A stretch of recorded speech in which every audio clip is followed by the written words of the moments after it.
Muy bien, bueno, pues vamos a continuar con nuestro programa. En esta ocasión tengo el honor y el gusto de presentarles a la doctora Laura Escobar, quien es profesora titular C de tiempo completo definitivo de nuestro departamento. Y pues bueno, ahorita les platicará un poquito más con su conferencia que nos tiene preparada. Doctora, muchas gracias.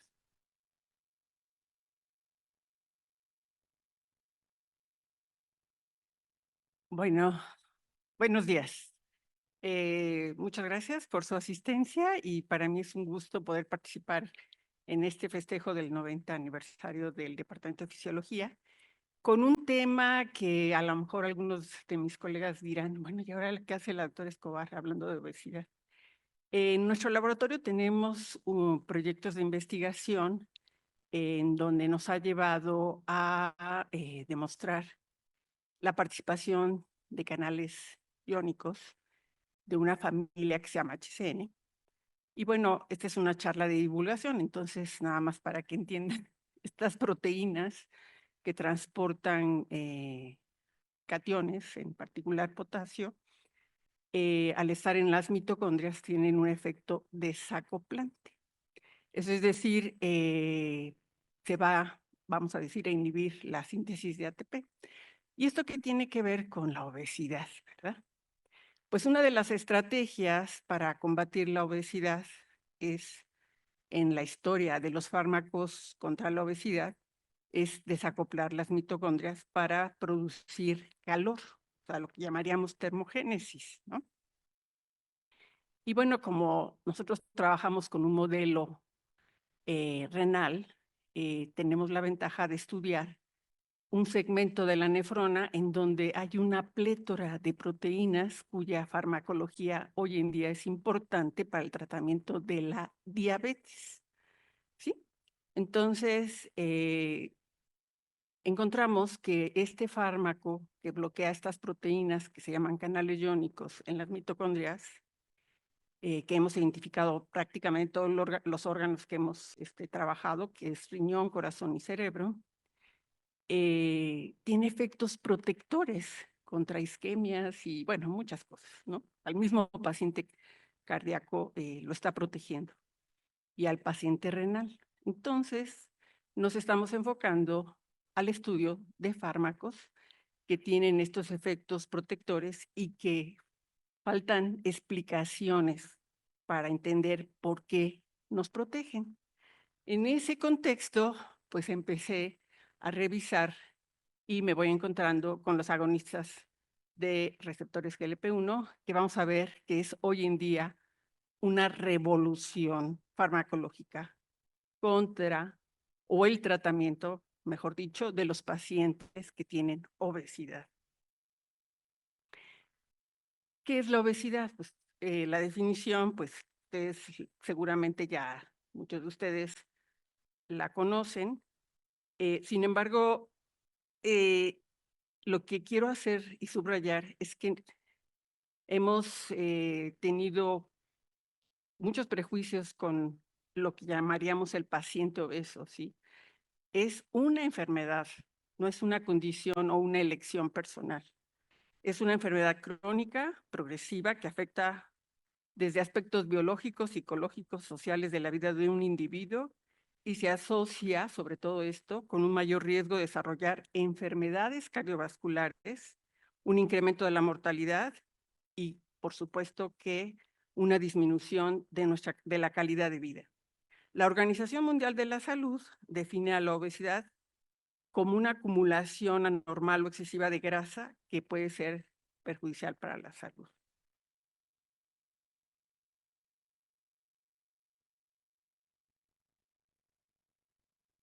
Bueno, pero ¿cómo vamos o sea, cuál es el parámetro que se usa comúnmente para diagnosticar si una persona es o no obesa? Ustedes han oído del índice de masa corporal, que es la tasa de peso en kilogramos entre la talla elevada al cuadrado, ¿no? En metros cuadrados. Entonces tenemos un rango que no me voy a detener porque simplemente esto nos ha ayudado mucho para definir si una persona es o no obesa. Pero este parámetro tiene también sus limitaciones, porque resulta que hay etnias, vamos a decir, más adelante les voy a mostrar, que hay personas que con índice de masa corporal que podría ser a lo mejor normal, por acá, vamos a decir, a lo mejor un poco de sobrepeso, pero podría ser normal, ya tienen problemas de diabetes o presentan síndrome metabólico que generalmente está asociado a la obesidad. Entonces, es un parámetro que ha sido muy útil, pero que también tiene sus limitaciones, porque también podemos encontrarnos pacientes que evidentemente están obesos, pero ¿qué creen? Pues aparentemente, pues todo está bien, ¿no? Son saludables. Entonces, vamos a encontrar cosas que nos hacen reflexionar sobre este concepto que se ha aplicado, pues, para estimar si una persona tiene o no obesidad. Entonces, pues evidentemente, cuando empezaron a notar que no era suficiente, pues ahora también se toma cintura-cadera, esa tasa, para estimar sobre todo la grasa abdominal, que esa es la que nos va a producir inflamación y es la que es de más riesgo. Evidentemente, pues la química sanguínea, la historia del paciente, porque tiene que ver con la historia familiar, si los padres fueron obesos, si son diabéticos, etcétera. Y bueno, pues ya todos sabemos las complicaciones de la obesidad. Solo quiero subrayar lo que es relevante en este caso. Por ejemplo, la diabetes tipo 2 es como la antesala, ¿verdad? Para tener problemas de diabetes. También la antesala para problemas cardiovasculares, para problemas cerebrales, o sea, hay inflamación. Con la obesidad va a haber inflamación, y ya la doctora Selva había mencionado, pues todas estas consecuencias del estrés oxidante que se produce en la inflamación. Entonces, va a afectar prácticamente a todos nuestros órganos, pero evidentemente lo que más resalta en nuestra población, en general mundial, es problemas de diabetes tipo 2, problemas cardíacos, y bueno, muchos de orden cerebral, psicológicos, depresión, etcétera, ansiedad. No voy a meterme en eso porque no es el objetivo de mi charla. La obesidad, pues, nos ha acompañado en la trayectoria de la humanidad, ¿no? Entonces, imagínense ustedes que esta figurita de barro que se encontró está en un museo natural de historia de Viena, data de 24,000 años antes de Cristo. Esto quiere decir que en aquellas épocas el ser obeso era un privilegio. ¿Por qué? Porque tenían reservas. Era algo que era bello para ellos porque era inusual, ¿sí? Y también en el Renacimiento, pues tantos pintores que elogiaban a un cuerpo obeso, ¿no? Porque era la abundancia, era un reflejo de abundancia, ¿no? De placer. Sin embargo, pues hoy en día sabemos que la obesidad pues ya se ha convertido, es una pandemia, ¿no? Entonces la pregunta es ¿por qué? ¿Por qué ha crecido la obesidad?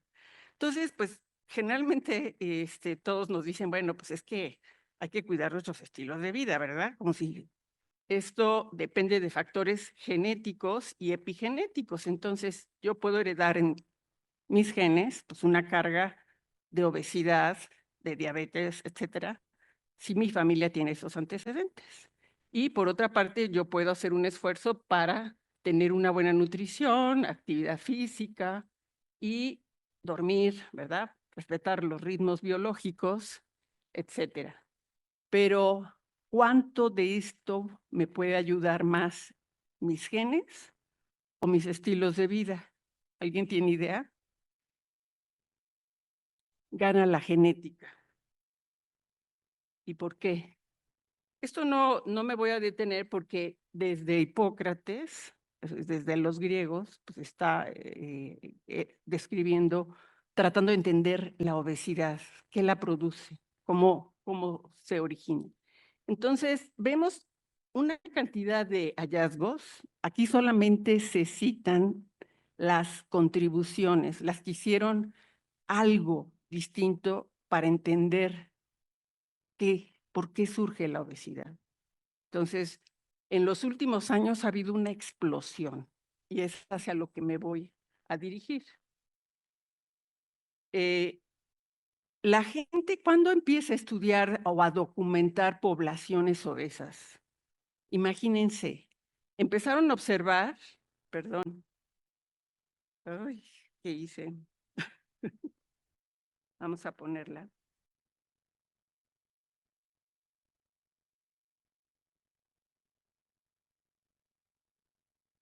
Empezaron a observar que hay en Australia o en el norte en Estados Unidos, en la región de Arizona, hay individuos que son obesos, todos son obesos. Aquí en rojo se señala cómo existió la migración que parte de África y cómo, pues sí, empezaron a moverse por todo el planeta, pero aquí se asentaron los indios Pimas, se conocen Pimas, y parte de ellos también se fueron al norte de México. Y lo que encontraron fue que a partir de que documentan, en 1908 ya había gente muy obesa, pero que se concentraba en esta población de indios Pimas.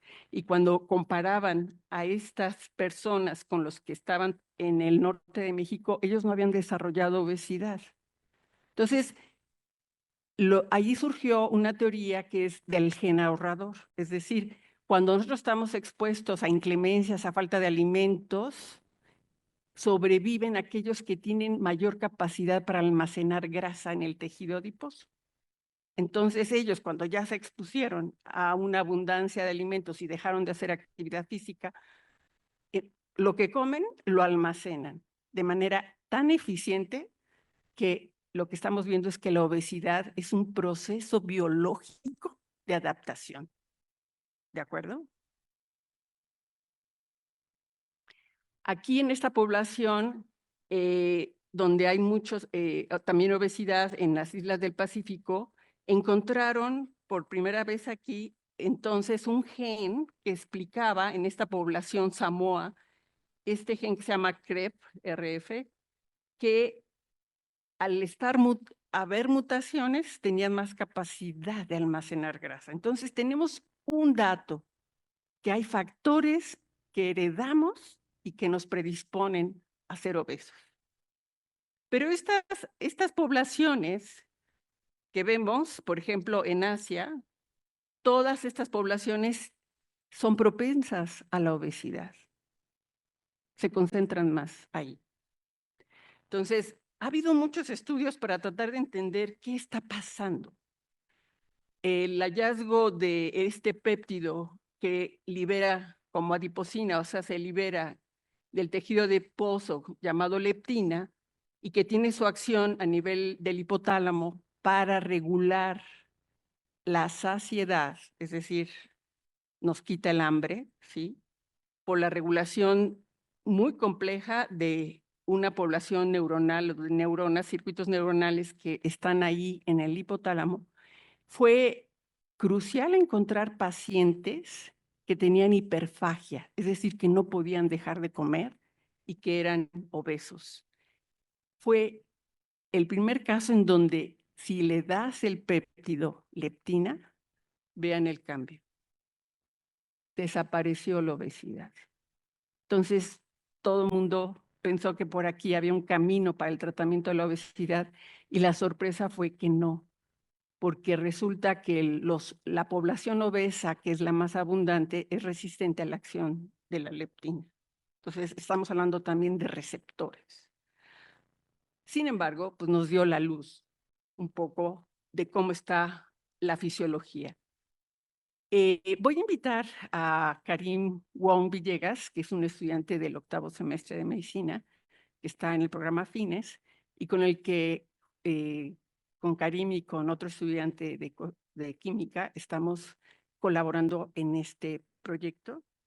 Y me encantará que Karim les platique un resumen de la fisiología de lo que es el hambre, o sea, cómo son los procesos de regulación del hambre y la saciedad. Bueno, muchas gracias, doctora, por la invitación. Y me gustaría empezar con una pregunta. ¿Quiénes de ustedes ya desayunaron? ¿Ok? Me imagino que todos, ¿no? Porque allá afuera había galletas y cafecito. Pero, ¿quién les dijo que desayunaran? ¿Fue por hambre?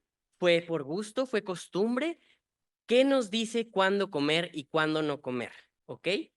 Pues resulta que vamos a tener múltiples señales hormonales. Como ya le había comentado la doctora, vamos a tener principalmente a esta hormona que va a hacer que nos dé saciedad, o sea, que dejemos de comer. Esta va a actuar sinérgicamente con la insulina, ¿ok? Esta hormona la va a liberar nuestro tejido adiposo, o sea, nuestro tejido graso. Al liberarse estas hormonas, van a tener efecto sobre el sistema nervioso central, como podemos observar aquí, ¿ok? Estas dos hormonas van a tener un efecto procatabólico y antianabólico. ¿Qué quiere decir esto?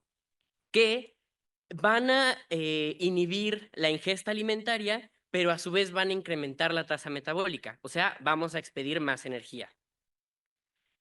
Estos dos factores de ingesta alimenticia y de expedición de energía nos van a dar un balance energético, ¿ok? Fisiológicamente hablando, así se va a regular nuestra saciedad con este balance. Resulta que cuando falta esta señal de leptina, pues va a pasar lo contrario, ¿ok? Va a haber un anabolismo y va a estimular la ingesta de comida y a disminuir el gasto energético, ¿ok? Pero bueno, si todo fuera tan fácil, pues no estaríamos aquí, ¿verdad? Porque más allá de estas dos hormonas de insulina y leptina, vamos a tener otras, ¿ok? Y otros factores, claro. En este caso vamos a tener múltiples hormonas intestinales, como lo son el GLP-1, que es el péptido análogo a glucagón. Vamos a tener al péptido gamma-gamma, a la colecistocinina y a la grelina, entre otras. Vamos a tener que estas hormonas van a regular estos procesos, pero además tenemos que observar que la calidad de los nutrientes o el tipo de nutrientes va a estimular la liberación de estas hormonas. Incluso la distensión mecánica de nuestro sistema gastrointestinal nos va a dar la señal de hambre o saciedad. En este caso, el estómago va a ser el que va a producir la grelina, la hormona del hambre. ¿Ok? Bueno, ¿qué otra cosa podemos rescatar de esta diapositiva? Es que no nada más funcionamos con hormonas, no nada más funcionamos pues a nivel cerebral, sino también a nivel social. Entonces, muchos otros factores, como la composición nutricional del plato que vamos a consumir, el tamaño y el color, van a decirnos si se podemos seguir comiendo o ya necesitamos parar de comer. ¿Ok? Vale. Ahora, en este esquema podemos observar la acción de estas hormonas. Como ya les había mencionado, estas hormonas, ¿de dónde salen? Vamos a tener a nuestra fabulosa leptina, que va a ser producida por los adipocitos. Dirán, bueno, es un blanco farmacológico increíble, ¿no? O sea, nos dan leptina, se nos quita el hambre y ya nos quitamos de problemas metabólicos. Pero no es así. También vamos a tener otras hormonas. La grelina, como ya les había dicho, del hambre, y también las incretinas. Este nombre manténganlo en mente porque es muy importante. De estas, como ya les mencioné, las importantes van a ser el GLP-1 y el GIP, ¿ok? Bueno, pues estas hormonas en la cuestión fisiológica, lo único que van a llegar a hacer, van a ser decirle a nuestro páncreas, oye, dame insulina, por favor, necesito insulina. Pero el motivo de esta diapositiva es explicarles esto que ya les comentaba la doctora, de a nivel neuronal, en dónde actúan estas hormonas. Bueno, vamos a tener que la grelina a nivel del hipotálamo, que bueno, estas no son clases de neuronato, pero el hipotálamo está debajo del cerebro, dentro de nuestro cráneo. Y más allá de, o sea, cómo es este efecto, pues resulta que, por ejemplo, para el hambre, vamos a tener que la grelina va a estimular a esta vía del neuropéptido gamma y la proteína relacionada al agouti. ¿Alguien conoce qué son los agoutis? Bueno, son un ratón muy bonito, pero regresando a la plática. Estos péptidos nos van a regular nuestra conducta, nos van a decir, tenemos hambre, necesitamos comer. Mientras que otros péptidos, como la leptina, en condiciones fisiológicas, van a inhibir a esta vía, pero van a estimular a la vía de la propia melanocortina, ¿ok? Esta vía nos va a liberar otra hormona. Ya sé que estoy hablando de muchísimas hormonas, pero de esta hormona va a ser la hormona estimulante de melanocitos alfa. Y esta va a ser la que nos dice, no comas, estás saciado, ¿ok? Pero aquí en este esquema, centrémonos que aquí la leptina en condiciones fisiológicas se va a liberar para inhibir el hambre, ¿ok? Pero veamos este péptido de aquí. En condiciones fisiológicas, el GLP-1 solo funciona para un efecto que ahorita les voy a contar, pero también tiene este efecto que inhibe la saciedad y estimula, no, al revés, estimula la saciedad e inhibe el hambre, ¿ok? Entonces me van a decir, ¿cuántas hormonas? Pues todas son blancos farmacológicos, ¿no? Todas las podemos utilizar para controlar diferentes problemas metabólicos. Bueno, ahora respecto al efecto fisiológico del GLP-1. Cuando nosotros tenemos pues esta conducta de alimentación, cuando llegan estos nutrientes a nuestro estómago y sistema gastrointestinal, vamos a liberar bueno, se llaman incretinas, estas incretinas. En este caso, al péptido inducido por glucosa, al péptido parecido al glucagón, que es el importante, recuérdenlo, y a la colecistocinina, pero pues esa es la hermana fea, entonces no. Bueno, en condiciones fisiológicas vamos a tener que puede entrar la glucosa, ¿ok?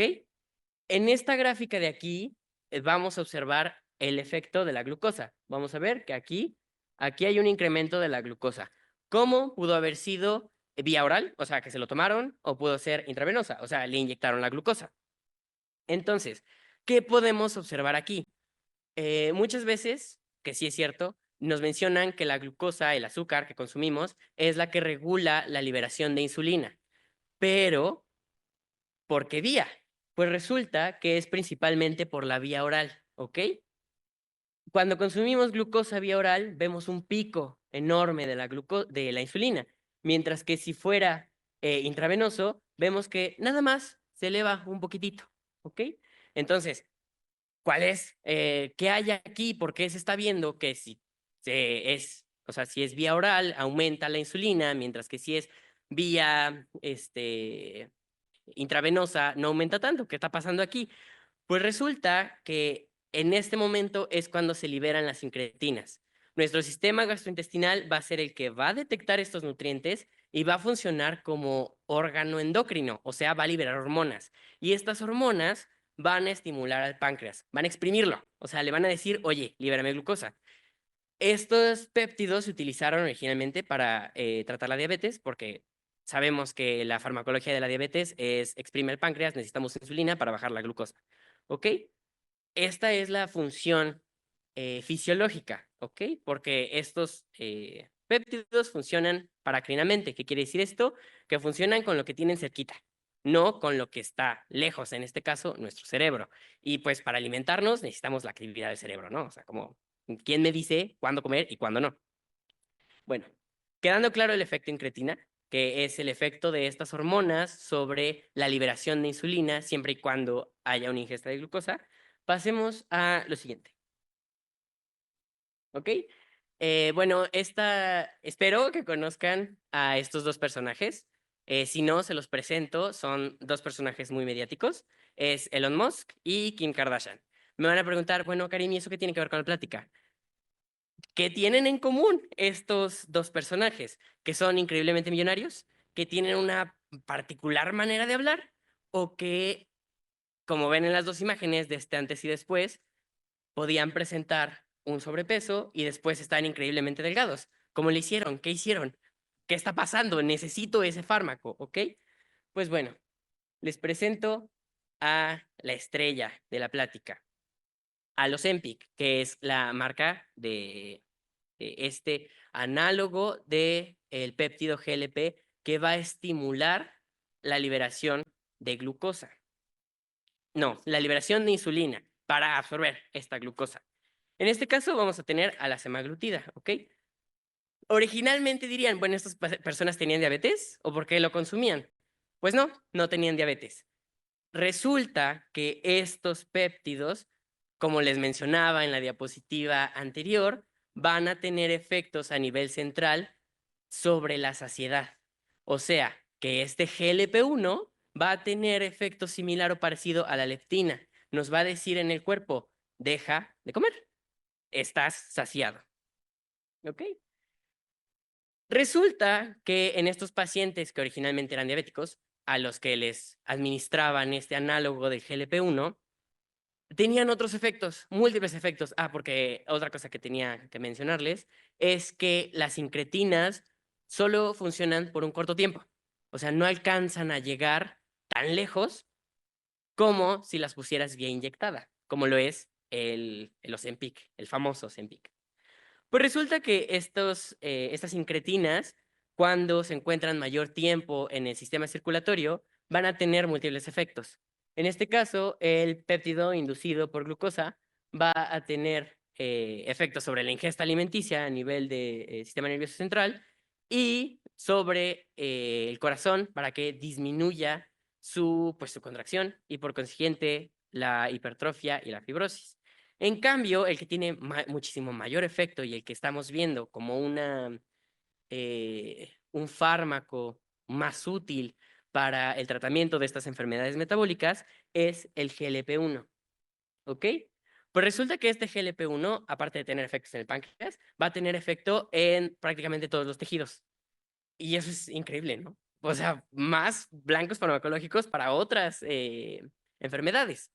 Pues resulta que a nivel de endotelio, de vasos sanguíneos, nos va a ayudar a regular la presión, o sea, que nos puede ayudar a problemas como la hipertensión.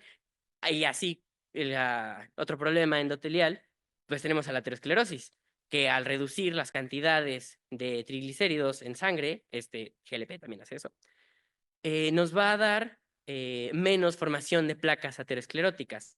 Y respecto a estos lípidos en sangre, también va a disminuir su producción desde el hígado.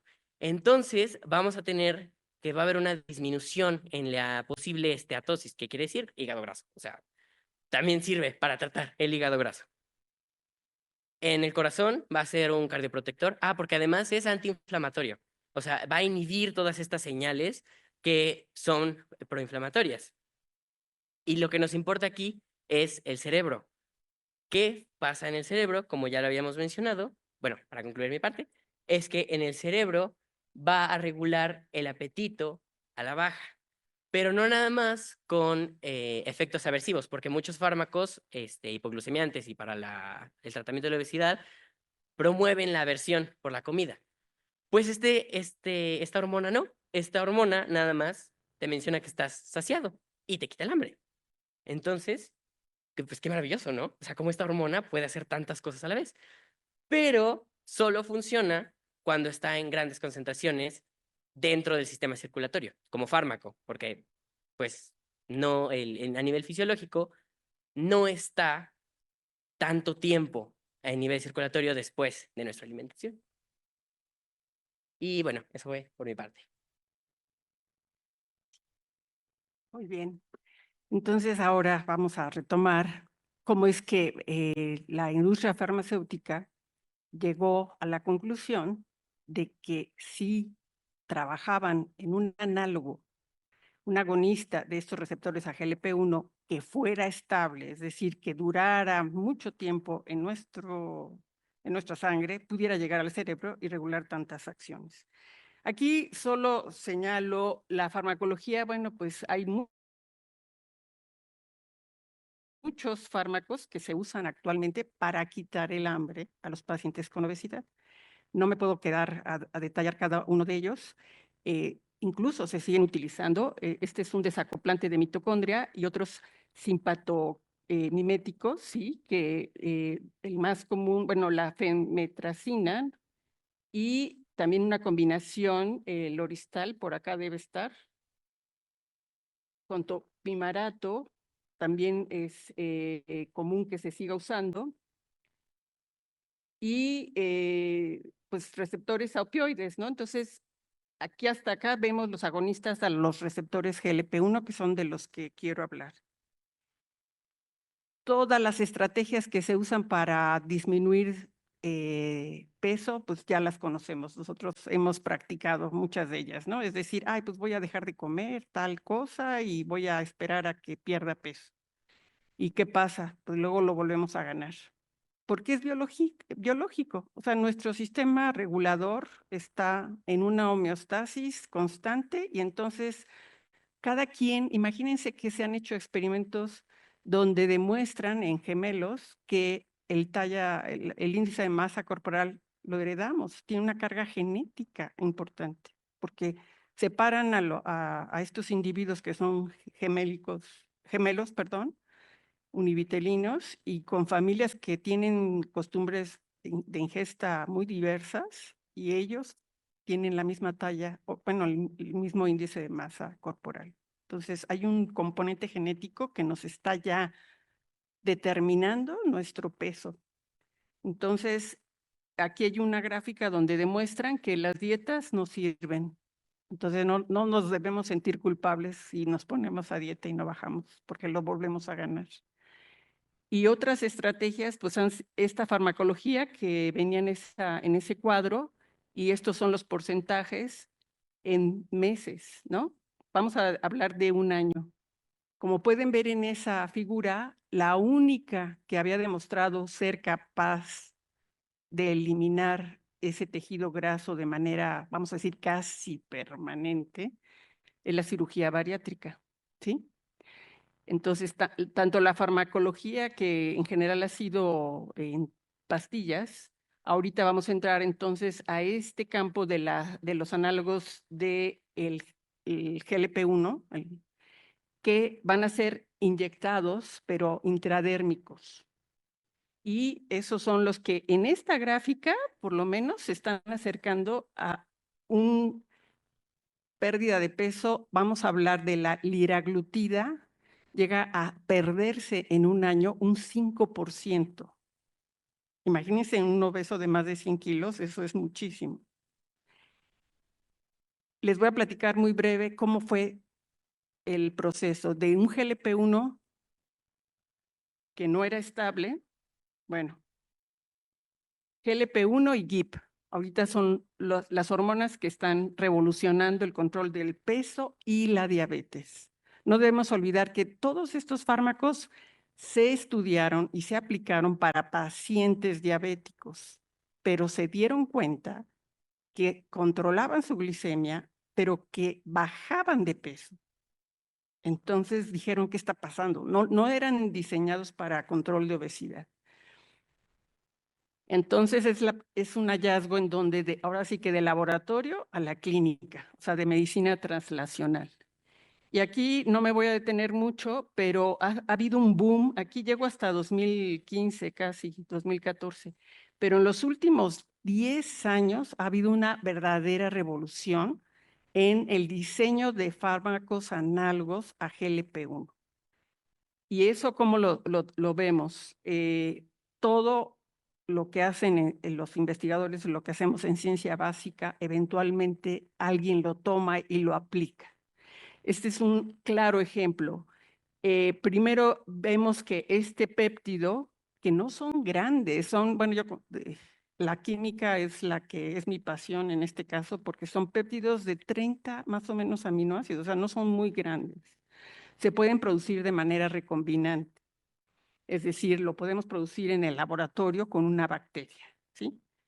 Pero aquí nos encontramos que hay una peptidasa, que es otro actor, en donde al cortarlo le quita, nada más por 2 aminoácidos que le corta, pierde su acción. Es increíble, ¿no? El impacto de 2 aminoácidos en un péptido de 30, le quita su actividad. Entonces todos se fueron a tratar de buscar inhibidores de esta peptidasa para evitar que lo cortara. Y por otra parte, este péptido, el GLP-4, se elimina muy fácilmente por el riñón. Entonces, son 2 factores que contribuyen a que no el GLP-1 endógeno no se mantenga más allá de 2 minutos en la sangre. Entonces, su acción es a nivel gastrointestinal, ¿no? No, la señal es de ya, como tú bien decías, es una incretina, ¿no? Favorece la liberación de insulina. ¿Qué hicieron? Pues otro investigador observó que este reptil, el dragón de Komodo, puede pasar largos periodos sin comer. ¿Qué le quita el hambre? Pues él produce un análogo a GLP-1, pero cuya estructura es diferente y se llama exedina. Entonces la aislaron y la aplicaron de manera clínica y el efecto ya duraba 2 horas. Entonces los pacientes con diabetes les daban 2 tomas de exedina al día, ¿sí? Pero otra vez inyectado. Y de aquí otra vez, pues 2 horas, o sea, tampoco es suficiente. ¿Qué hago? Pues de ahí arranca la industria farmacéutica, ¿sí? ¿Y qué creen que hicieron? Lo que se les ocurrió fue pegarle compuestos ácidos grasos en ciertas posiciones. Imagínense quién sabe cuántas posiciones probaron y de aquellos que les diera estabilidad y que la albúmina, o sea, usaban, la albúmina era la clave para que llevara este péptido hasta el sistema nervioso central. Entonces, de la exenatida de 2 veces al día en 2005, pasamos a que ya podía ser 1 vez a la semana, ¿sí? La exenatida.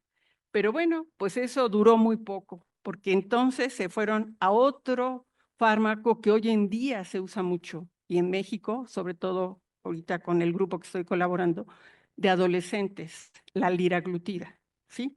La liraglutida fue uno de los primeros que se aplicó ya a nivel masivo, ¿no? Y que hoy en día se sigue utilizando inyección 1 vez a la semana. Pero como les dije, 5% más o menos es el máximo contra efecto placebo de pérdida de peso y en 1 año. Y lo que van a observar más adelante es brutal, ¿sí? Hicieron entonces otra cosa.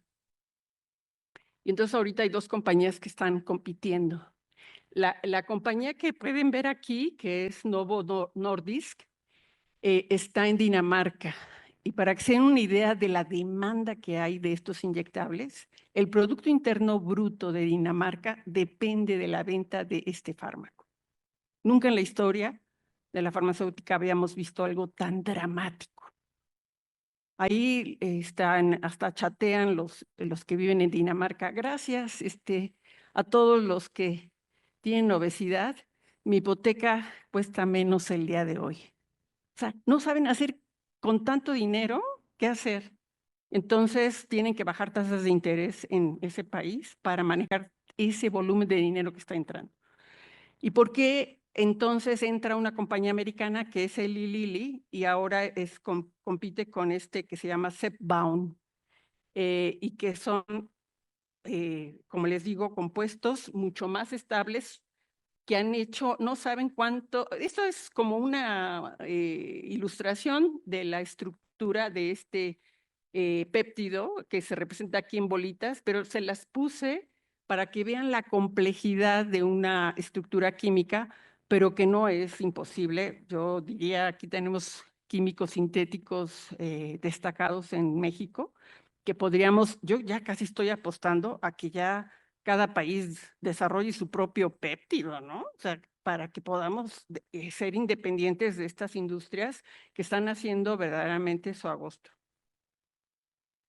¿Y por qué? Porque, pues aquí les ponía, o sea, imagínense, el costo es alrededor de 6,600, una pluma que tiene 4 aplicaciones, o sea, por un mes un paciente tiene que gastar cerca de 7,000 pesos.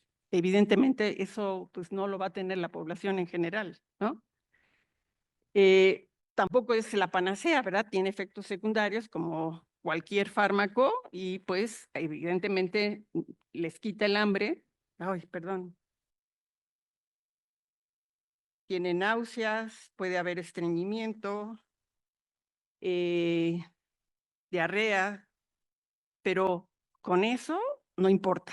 O sea, lo importante es aquí bajar de peso. Ya más allá del efecto pancreático, ya no me detengo, ya Karim les explicó que ha sido una revolución.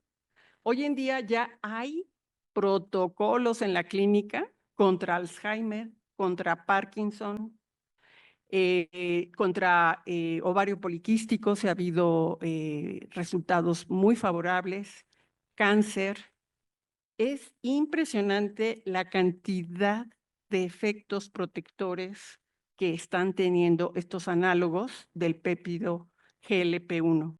Entonces, de verdad está revolucionando. La vida después de Ozempic. Aquí viene la historia que ya con esto voy a terminar. Ya les puse en España, le sale un poco más barato el Ozempic. Como pueden ver, 2,800 al mes, pues ya, pero todavía no sigue siendo costoso. ¿Qué pasa después de que dejan de tomar? O sea, ven los cambios, bajan de peso, porque ahorita la revolución está, el Ozempic es la semaglutida, que tiene un impacto mayor que la liraglutida. Si la liraglutida me baja 5% de mi peso al año, la semaglutida, ¿cuánto creen? Casi lo duplicó, llegó al 8%. Y ahorita va a salir al mercado, si no es que ya vi ayer que ya salió, la tirzepatida. ¿Qué nombre les eligen? Deberían de escoger nombres más sencillos. Es la combinación. Ahorita les voy a mostrar, pero quieren bajar más el peso de un obeso.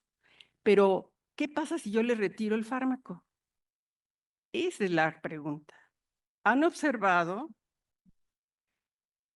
lo siguiente. Con esta persona, véanlo, está haciendo ejercicio. El hombre puede pagarle a un entrenador y entonces cambió sus estilos de vida, come mejor y hace actividad física. Solo así puedes mantener el peso que bajaste. Interesante, ¿no? Si no lo haces, la gente vuelve a comer. Y lo grave, creo yo, es que conforme más edad tengas, retiras el fármaco, no cambias tus estilos de vida, vuelves a subir de peso y ¿qué creen? Perdieron masa muscular y ganan grasa. Entonces, ahí ojo, ¿no?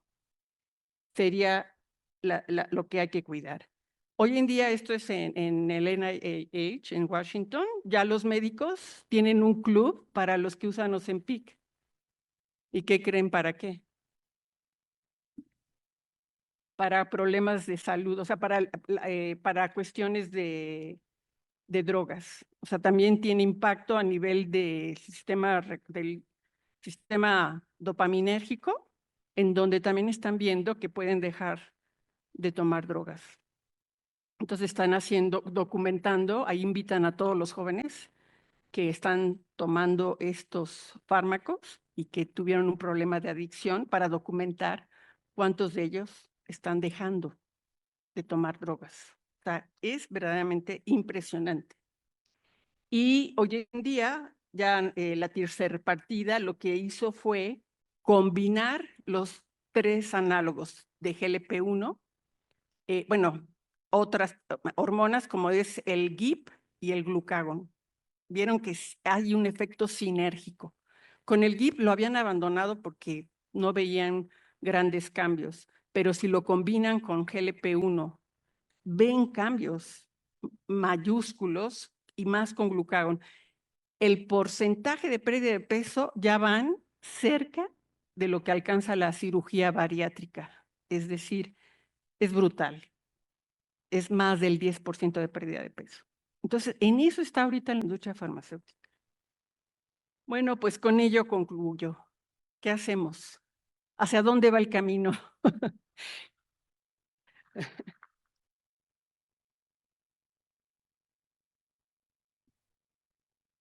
Solo quería decirles, perdón, es que no quiero olvidar esto, que no debemos estigmatizar a la persona obesa.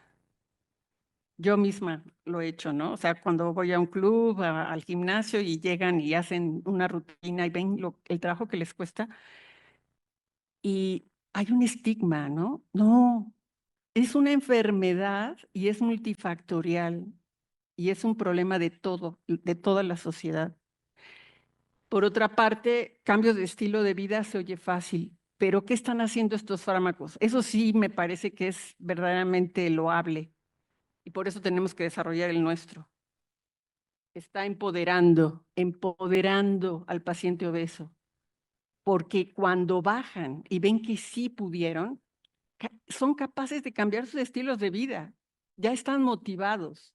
Entonces, creo que al menos a mí me ha ayudado mucho a entender el origen y cómo es que esta fisiología para ser más empático con las personas que tienen y padecen la obesidad.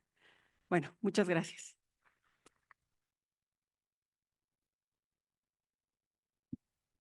Muchísimas gracias, doctora Laura, por esta increíble plática.